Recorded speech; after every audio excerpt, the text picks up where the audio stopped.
Hi guys, welcome back to my channel. Today we are going to paint a beautiful mandala over a kurti.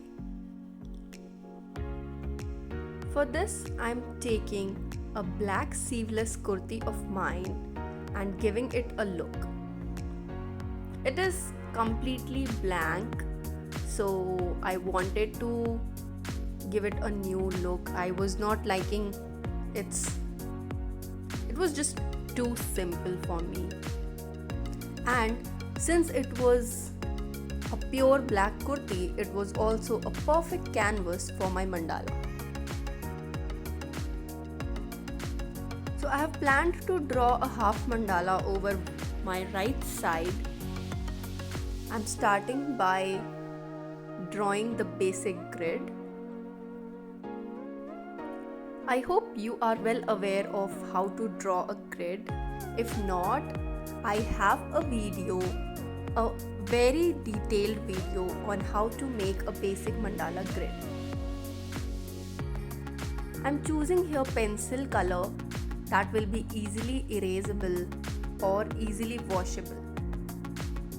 Also, the color is not too much bright. It somewhat matches the color of the kurti, so that even if there are some residues of the pencil, it won't actually look bad.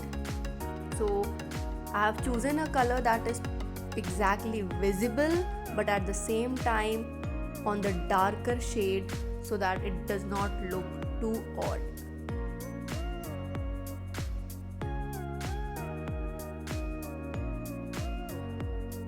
You will notice this while I'll start painting.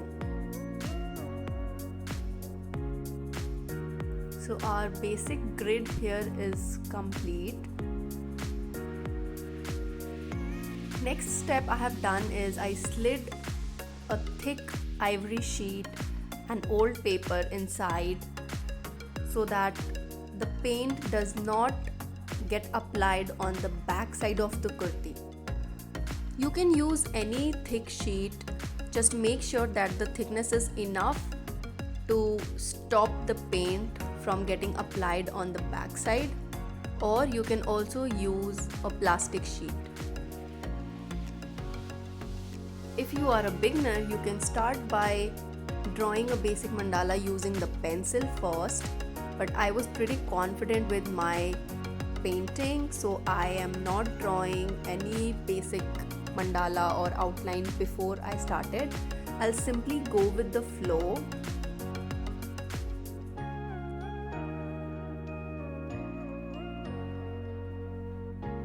I have already ironed the kurti before, so that it is as stretched and straight as possible. I have also placed it on a table and spread it properly so that it does not have any wrinkles, and it helps me paint easily. You can also use embroidery hoops.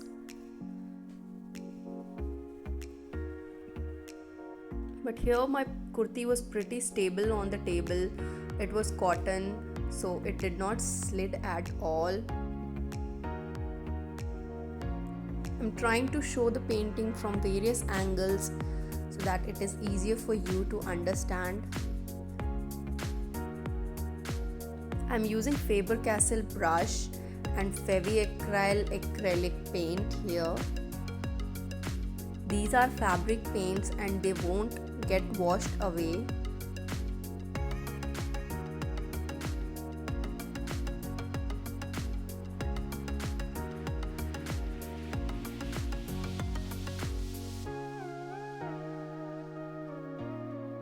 Make sure to pay attention to the brush strokes that I'm making. It is easier to make the strokes away from yourself or towards yourself. You will have to figure it out while painting. If there are any spots which are less vibrant than others, you can definitely add a second layer.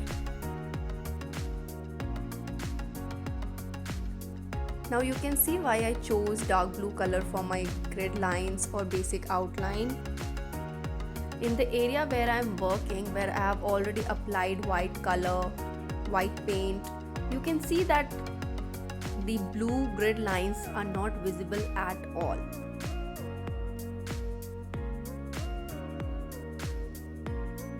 So you should always use a color which is very similar to the color of your cloth, but also enough different to be easily visible.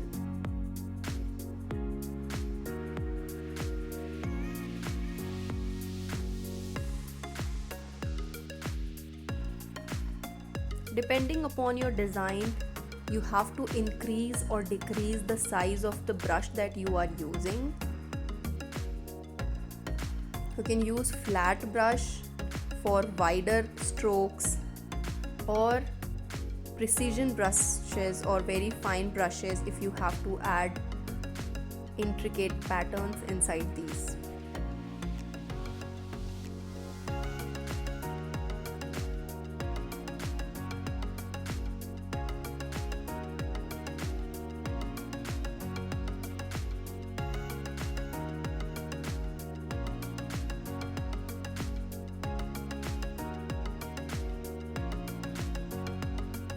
The acrylic colors are pretty fast when it comes to drying.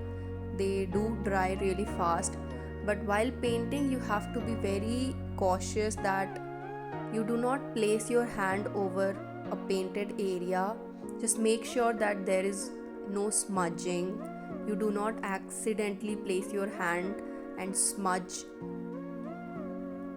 In case you do, if that happens, immediately wash that area with running water, excessive running water I would say, so that it washes away completely.